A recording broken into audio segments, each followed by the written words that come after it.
Hello my friends, in today's video we will take a look at Fujifilm X-H2.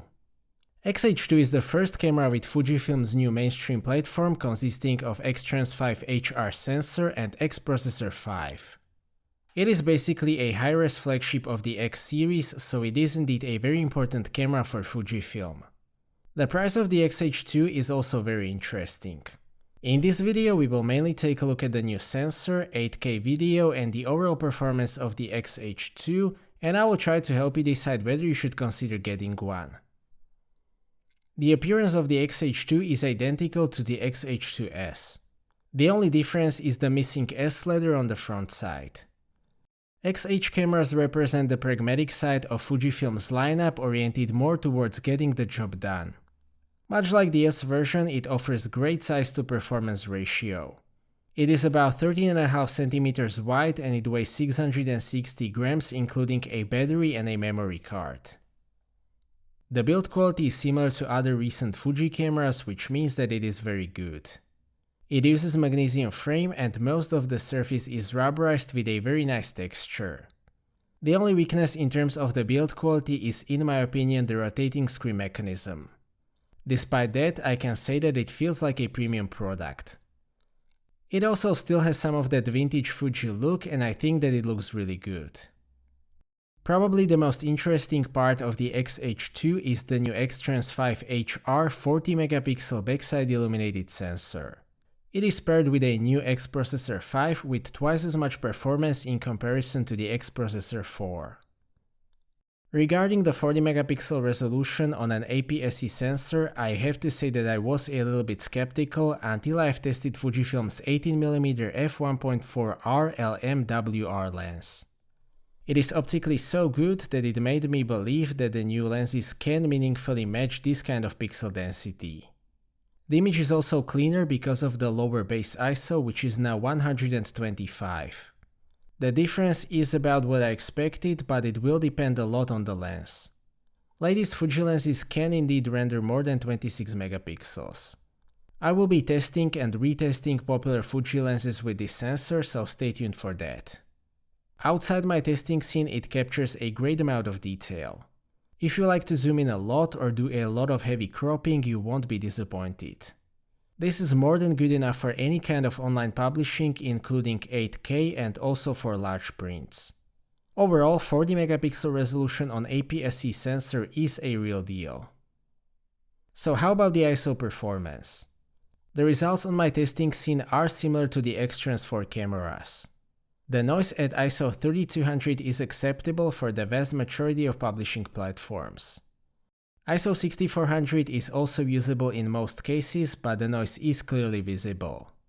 ISO 12800 is an emergency option. There is a lot of noise, but it will still get the colors right. If we take a look at the X-Trans5 and X-Trans4 images side by side, the new sensor is a little bit cleaner, but you have to look for the differences. This result might seem underwhelming, but there are two reasons why this is actually a success. The first reason is that the base ISO is now 125, which means that the output needs to be amplified more at higher ISO values. The second reason is that there is no loss of signal-to-noise ratio associated with higher resolution. Dynamic range is also what you would expect from a modern backside illuminated sensor. The difference is again that base ISO 125, which means that you will get a little bit less noise at the base ISO.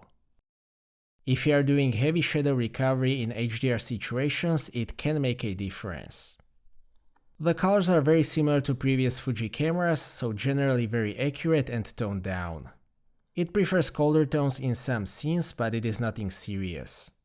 Of course, all of the film simulations that have been announced so far are available. X-H2 can also shoot stacked 160 megapixel images using pixel shift. It only works on a tripod and you need to combine the images in a proprietary software. The amount of detail that you can capture this way is incredible, so if you have a tripod on you, it is definitely worth trying. Despite that the X-H2 is mainly a high-resolution camera, it still offers very solid continuous shooting speed. You can get up to 20 frames per second, but that is with electronic shutter and 1.29 times crop. You can also get 13 frames per second with electronic shutter and no crop. With mechanical shutter you can get 15 frames per second, which is a great value for a 40 megapixel sensor. Fortunately, the X-H2 retains the CFexpress Type B card slot, which means that you will get basically unlimited buffer with most speed settings. The buffer clearing is very fast and you can access the playback menu or change any settings pretty much immediately, so it behaves like a flagship camera in this regard. I've been using it with this 512GB per gear CFexpress Type B card and it works great. It has 700 MB per second writing speed, which is more than enough for any continuous shooting or video mode on the X-H2, and it is much cheaper than most CFexpress cards. There is also an SD card slot, but it will slow down the writing if you use it together with the CFexpress. The autofocus system is very similar to the X-H2, which is very positive. In my standard testing, including focusing from minimum focus distance to infinity and low light focusing, it performed pretty much the same. It handled all of my usual tests with no issues at all. It is extremely fast, 100% accurate, and there is no hunting whatsoever. Regarding the tracking, it is able to match the 15 frames per second speed of the shutter. I was able to consistently get runs where the focus was acceptable in all images and perfect in most images. That is again a great result from a high-resolution camera. This system also employs a number of smart features which are meant to identify and track the subject. Autofocus is also very accurate and reliable. It should also work with other subjects such as animals, birds, vehicles, and so on. The video autofocus seems to work the same as with the X-H2S. Speed and accuracy is not an issue in any situation. It also doesn't have issues with backlit subjects and in the low light. Importantly, it won't make that pause in the middle of the transition, which is sometimes an issue with older Fuji cameras. Focusing from close distance to infinity works well most of the time, but still not every time. It is definitely improving though. My biggest complaint is actually the lack of area modes. You can only use the whole frame focusing or single point. Tracking in video only works with faces. There is still no touch tracking in video. Other than that, I am quite happy with the video autofocus. The X-H2 uses the same in-body image stabilization as the X-H2S, which is very positive. It is rated for 7 stops, but unfortunately Canon has ruined the old stop system with their 8-stop claims, so what does that mean in reality? To me it seems very similar to the 6.5 EV system that I have tested in Panasonic cameras such as the G9. For stills I was able to get almost 1 second exposures at 16mm without a stabilized lens. In video it is very effective. Wider static shots look like on a tripod. There is also an option to use digital image stabilization, which adds 1.1 times crop and that makes the stabilization even more effective. It can also work with lens stabilization, but I unfortunately wasn't able to test that because all of my lenses are non-OIS. Regarding the video, the most significant feature of the X-H2 is that it can shoot 8K up to 30 frames per second. Unfortunately, I don't have an 8K monitor, so I can't really tell you how good it is. I can only say that here on my 42-inch 4K OLED screen it looks fantastic. It may be the best looking video of all cameras that I have ever tested, although I will have to compare it to downsampled 7K to 4K video from A7 IV. Another very impressive feature is that it can shoot 4K HQ video fully downsampled from 8K up to 30p. It basically looks the same as the 8K video when played on the 4K screen, which means that it captures an immense amount of detail. It can also shoot 6.2K video and 4K 60p, but there is some line skipping or pixel binning. The video is still downsampled, but I don't know what resolution is being used. The video still looks great. It is not quite as detailed as the 8K or 4K HQ, but it still captures plenty of detail. 4K 60p video comes with a 1.14 times crop, which is in my opinion acceptable with a high resolution camera, although no crop would be nice. The list of frame rates, aspect ratios and bit rates is once again pages long. The highest quality video that it can shoot internally is 8K 30p in ProRes 422HQ 10-bit 422 at a staggering 3520 megabits per second. Most people will probably use something like 10-bit 422H265 at 360 megabits per second, and that works great for basically any common publishing platform. These files will still give you plenty of room for post-production in combination with a right film simulation. The F-log on the X-H2 is in my opinion great. I don't do in-depth log testing, but I found it to be very easy to work with. It captures great amount of dynamic range, and it is pretty easy to extract the dynamic range in post-production. Increased amount of detail and better signal-to-noise ratio also contribute to very good results. This is one of the best cameras for shooting log that I've ever tested. You will get some amount of rolling shutter in 8K or 4K HQ video. Considering that this is a fairly affordable DSLM, this amount is in my opinion more than acceptable and a lot better than I expected. If you switch to non-HQ 4K video, you will get significantly less rolling shutter. This amount is better than average for this class and price point, but naturally not as good as the X-H2S with a stacked sensor. The X-H2 can also output OpenGate 8K RAW video externally. Overall, the X-H2 is in my opinion a great video camera not only for content creators but also for pretty serious filmmaking. I think that a lot of X-H2s will be sold to be used primarily as video cameras. As I mentioned, X-H is Fujifilm's pragmatic line, so the X-H2 uses conventional controls with PSAM dial and command dials. That is definitely a correct choice for a camera that is meant to get the job done in the first place.